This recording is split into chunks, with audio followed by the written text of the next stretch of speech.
بسم اللہ الرحمن الرحیم۔ عزیز طلباء و طالبات، السلام علیکم۔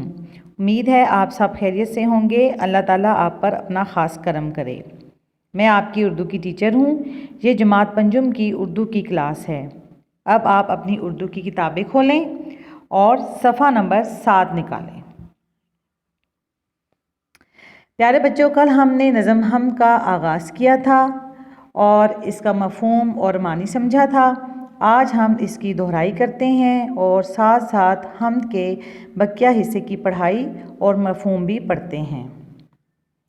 عزیز طلباء، کل ہم نے پڑھا تھا کہ حمد کسے کہتے ہیں۔ حمد وہ نظم ہے جس میں ہم اللہ تعالیٰ کی تعریف بیان کریں، اور ساتھ ساتھ میں ہم نے مشکل الفاظ کے معنی پڑھے تھے، جیسا کہ نظام ہستی، کائنات کا نظام، جانب، طرف یا سمت، عکس، پرتو، رتوں، رت کی جمع، موسموں۔ اب ان اشعار کا مفہوم سمجھتے ہیں کہ اس حمد میں شاعر مظفر وارثی اللہ تعالیٰ کی وحدانیت بیان کرتے ہوئے فرماتے ہیں کہ اللہ تعالیٰ ہی اس پوری کائنات کا نظام چلا رہے ہیں۔ اللہ تعالیٰ ہی وہ واحد ذات ہے جو ہمیں بظاہر نظر تو نہیں آتی، لیکن کائنات کے ہر ذرے سے اس کی موجودگی ظاہر ہوتی ہے۔ اللہ تعالیٰ کی قدرت بیان کرتے ہوئے شاعر فرماتے ہیں کہ اللہ تعالیٰ کا پرتو ہمیں ہر طرف دکھائی دیتا ہے۔ یہ حسین نظارے اور بے شمار نعمتیں اللہ تعالیٰ کی موجودگی کا احساس دلاتی ہیں۔ شاعر اللہ تعالیٰ کی وحدانیت بیان کرتے ہوئے فرماتے ہیں کہ ہم دنیا کے کسی کونے پہ بھی چلے جائیں، مشرق سے لے کر مغرب تک، کہیں بھی آپ کو ہر طرف اللہ تعالیٰ کی موجودگی کا احساس ہوتا ہے۔ ہمیں اللہ تعالیٰ کو موسموں میں تلاش کرنا چاہیے، ہمیں اللہ تعالیٰ کو بدلتی ہوئی رتوں میں تلاش کرنا چاہیے۔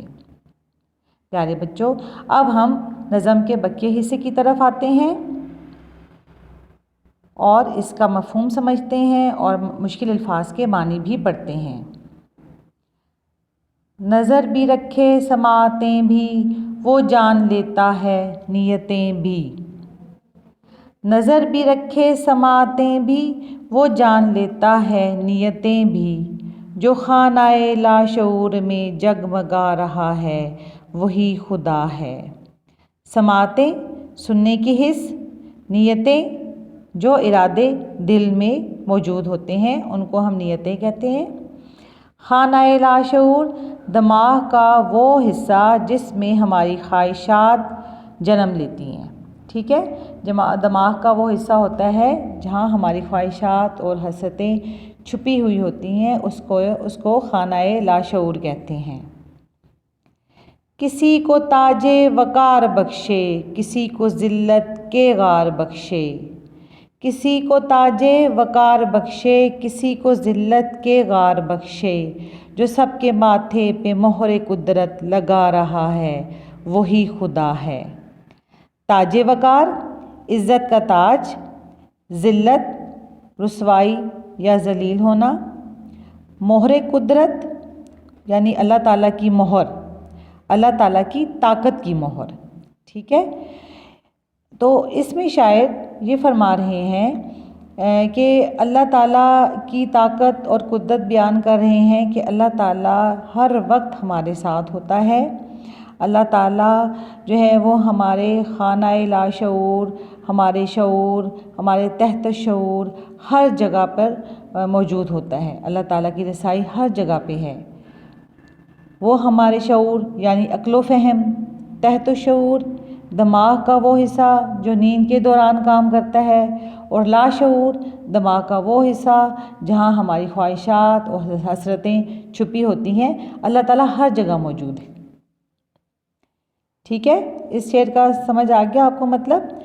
اور اگلے شعر کا مطلب یہ سمجھتے ہیں کہ اللہ تعالیٰ ہی وہ واحد ذات ہے جو ہمیں عزت بخشتا ہے، ٹھیک ہے، اور وہی ہمیں ذلت اور رسوائی بھی بخشتا ہے۔ اللہ تعالیٰ کی خوشنودی حاصل کرنی چاہیے۔ اگر ہم اس کی خوشنودی حاصل کر لیں گے، اگر ہم اسے خوش کر پائیں گے تو وہ ہمیں عزت بخشے گا، اور اگر ہم اسے ناراض کرتے ہیں تو ذلت ہمارا مقدر بن جاتی ہے، ٹھیک ہے۔ آپ کو یہ بات سمجھ آ گئی ہے؟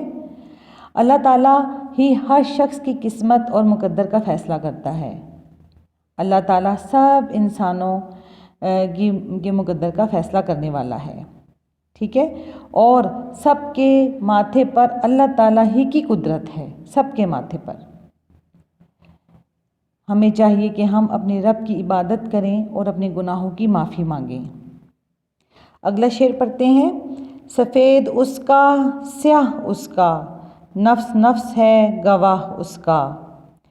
سفید اس کا سیاہ اس کا، نفس نفس ہے گواہ اس کا۔